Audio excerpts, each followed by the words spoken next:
সুপ্রিয় শিক্ষার্থীবৃন্দ, ভবেরচর ওয়াজির আলী উচ্চ বিদ্যালয়ের পক্ষ থেকে তোমাদেরকে শুভেচ্ছা, স্বাগত। তোমরা গত ক্লাসে কি শিখেছিলে একটু মনে করো।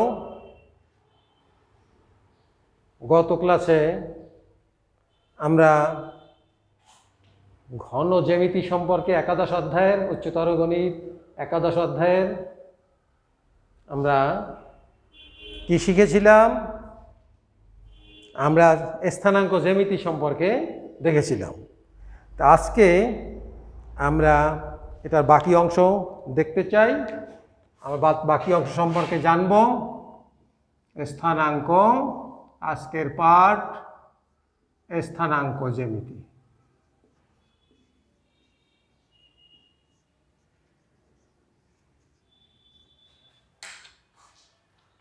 আমরা সেখানে যা জেনেছিলাম তার পরবর্তী জিনিসগুলোর কথা খেয়াল করব। আমরা আজকের পাঠ থেকে আমরা জানতে পারবো বিন্দু স্থাপন। সেদিনও আমরা কিছু কিছু জিনিস দেখেছি বিন্দু স্থাপন, তাহলে আমরা বিন্দু স্থাপন সম্পর্কে জানতে পারবো। তারপর সমতলে বিন্দুর অবস্থান, এটা আমরা কোন সমতলে কোন বিন্দু তার অবস্থান দেখাতে পারবো। তারপর বিন্দু সংযোগ করে কিভাবে জ্যামিতিক চিত্রগুলো অঙ্কন করা যায়, আশা করি আমরা তা পারব। ত্রিভুজ ও চতুর্ভুজের বাহুগুলোর দৈর্ঘ্য জানার মাধ্যমে তার পরিসীমা নির্ণয় করতে পারব। একই সমতলস্থ যে কোনো তিনটি বিন্দু যদি আমরা জানি, যে কোনো তিনটি বিন্দু জানলেই তার দ্বারা কি ত্রিভুজ সবকটাই গঠন হবে কি হবে না সে সম্পর্কেও আমরা জানতে পারব। তারপর বিভিন্ন এই স্থানাঙ্ক নিয়ে যে জ্যামিতি আছে সেই জ্যামিতিক সমস্যাবলী সমাধান করতে পারব। আশা করি এই পাঠটি তোমরা মনোযোগ সহকারে খেয়াল করলে এবং তোমাদের এই একাদশ অধ্যায় যা আছে বইয়ে এগুলো তোমরা দেখলে আর এগুলো পারবো আশা করছি। দেখি আমরা পর্যায়ক্রমে এগুলো আমরা দেখি। আমরা প্রথমে বিন্দু স্থাপনের জিনিসটা আমরা খেয়াল করি। আমরা গত ক্লাসে যেগুলো দেখেছি সেই চিত্রের দিকে একটু খেয়াল করি। এক্স ও এক্স প্রাইম এক্স অক্ষ, ওয়াই ও ওয়াই প্রাইম ওয়াই অক্ষ। এখন যদি এমন দেয়া থাকে যে তিনটা বিন্দু দেয়া আছে, যেমন ধরে নিলাম এ একটা বিন্দু, বি একটা বিন্দু, সি একটা বিন্দু, যার স্থানাঙ্কগুলো ধরে নিলাম এ বিন্দুর স্থানাঙ্ক 3,3, বি বিন্দুর স্থানাঙ্ক 0,0 এবং সি বিন্দুর স্থানাঙ্ক -3, -3। এখন এই বিন্দুগুলো দ্বারা কি ত্রিভুজ উৎপন্ন হবে কি হবে না, বিন্দুগুলোর অবস্থান কোথায় কোন চতুর্ভাগে তা আমরা দেখি। আমরা এ বিন্দুটি যখন বসাবো তখন ছক কাগজের এদিক থেকে ক্ষুদ্রতম তিনটা বর্গের বাহুর দৈর্ঘ্য অতিক্রম করে আবার এদিক থেকে তিনটা ক্ষুদ্রতম বর্গের বাহুর দৈর্ঘ্য অতিক্রম করে একটা বিন্দু স্থাপন করব, যে বিন্দুটা এ। তাহলে আমরা এদিকে 3 ঘর গিয়ে পরের দিকে 3 ঘর উঠলেই এই এ বিন্দুটি, তার স্থানাঙ্ক 3,3। এবারে বি বিন্দুটা দেখি 0 0, তাহলে মূল বিন্দুই তো 0 0। আসলে বি বিন্দু আর এই মূল বিন্দু একই বিন্দু।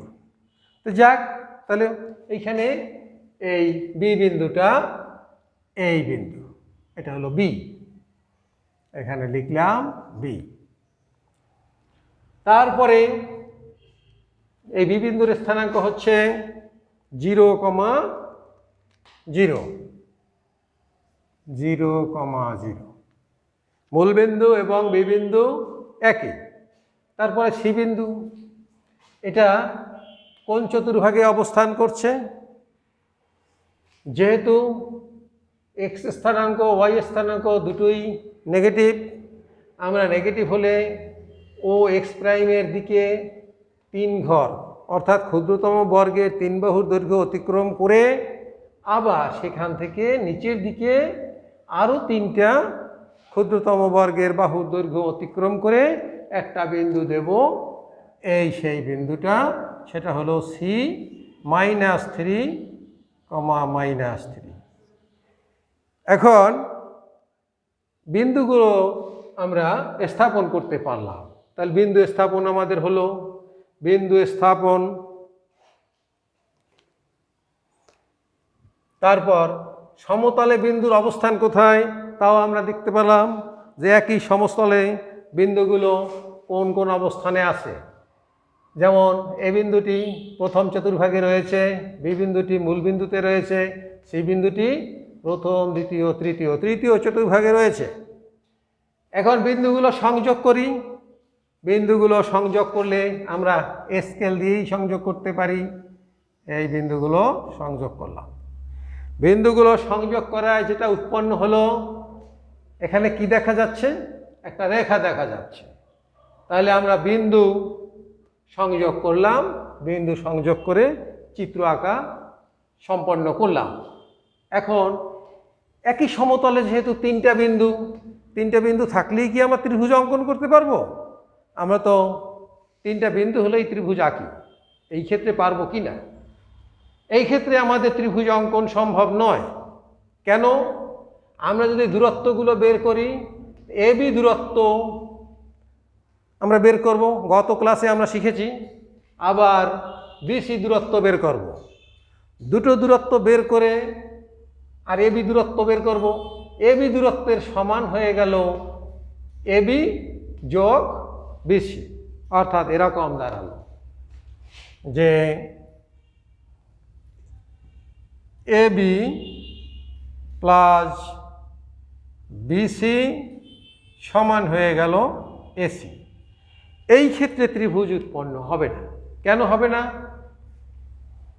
ত্রিভুজের শর্ত হলো যে কোনো দুই বাহুর সমষ্টি উহার তৃতীয় বাহু অপেক্ষা বৃহত্তর। এক্ষেত্রেও তা হয়নি, এখানে সমান হয়েছে। এই শর্তের কারণে এক্ষেত্রে ত্রিভুজ উৎপন্ন হলো না। তাহলে আমরা যে কোনো 3টা বিন্দু থাকলেই সমতলস্থ, তা দ্বারা ত্রিভুজ উৎপন্ন নাও হতে পারে। যদি এরকম দুটোর যোগফল অন্য একটা বাহুর সমান হয়, দুই বাহুর সমষ্টি অন্য এক বাহুর সমান হয়, দৈর্ঘ্যের সমান, সেক্ষেত্রে ত্রিভুজ উৎপন্ন হবে না। তাহলে আমরা একই সমতলস্থ 3টা বিন্দুতে ত্রিভুজ অঙ্কন সম্ভব কি সম্ভব না, সেই সম্পর্কে আমরা বুঝতে পারলাম। এবারে আমরা ত্রিভুজ, যেটায় ত্রিভুজ উৎপন্ন হয় এমন একটা বিন্দুর কথা ভাবি। আমরা দেখি যদি এমন হতো যে এই বিন্দুটা আমি একটু চেঞ্জ করে দিই। খেয়াল করো তোমরা, আমাদের অন্য 3টা বিন্দু নিলাম, তা দ্বারা কি উৎপন্ন হবে তা আমরা দেখি।